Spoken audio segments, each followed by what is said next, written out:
Every time you leave, every time you leave,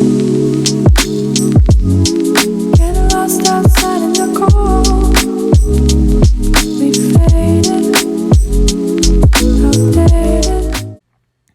Hey, welcome to week 2 of the Sprinter to Boston Marathon qualifying series. And this week, it's another recovery week from the marathon. I ran the Hartford Marathon 2 weeks ago, and I just want to make sure that I take it light because I don't want to aggravate my tendonitis in my left knee. And I'm actually going to start training again next week starting Monday. So I only ran 2 miles on Thursday. It was probably a big mistake. I felt something in my knee, and after that, having that feeling, I started to think, man, I think I need to start doing a lot of preventative things that are going to help me with my training in the long run, so I don't get a lot of injury. Because if I'm going to make sure that I qualify for the Boston Marathon, I got to make sure I got to do it with no injuries. And the way to do this is you got to strengthen your glutes and your hamstrings and your lower back. And when you have weak glutes, a lot of other parts of your body start to compensate for the lack of the strength in your weak glutes. So if you have weak glutes, your hamstring's going to be doing more of the work, and your lower back is. And then when those get tired and those get tight, your hip flexors get tight, and when that gets tight, your joints, they start to compensate, and there's going to be too much stress on your joints. So I'm going to make a concerted effort to strengthen my glutes and my core, and making sure that, all these things are taken care of, because I won't be able to run sub 3 if I'm going to be injured, right? So I'm going to be doing a routine like this 2 to 3 times a week. I'll probably go into it into more detail in another training video. But this is another thing that a lot of runners, I started, now that I'm in a long distance running community, I notice a lot of things. A lot of runners, they just run, and that's good. I mean, that's the most important thing you need to do. But a lot of people end up getting injuries.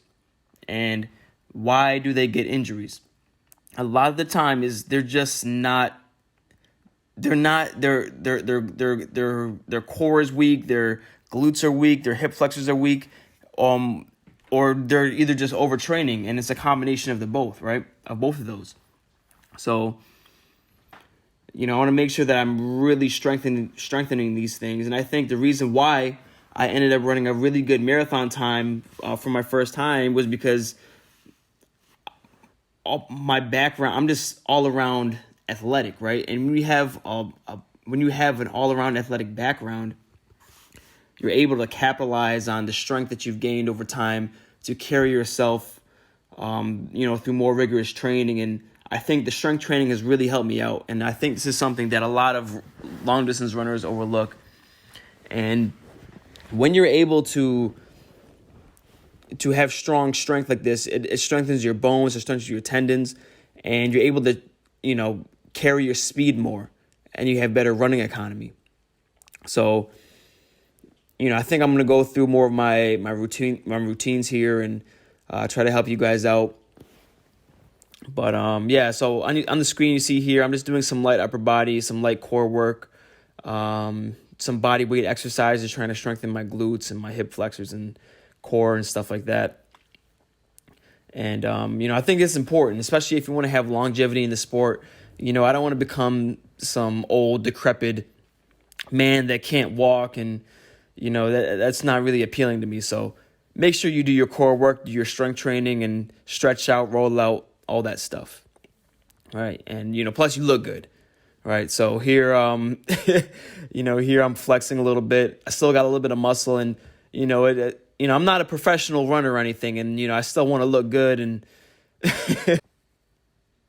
so, that's week 2. I'll come back with you guys on week 3 next Sunday, and I'll see you guys later.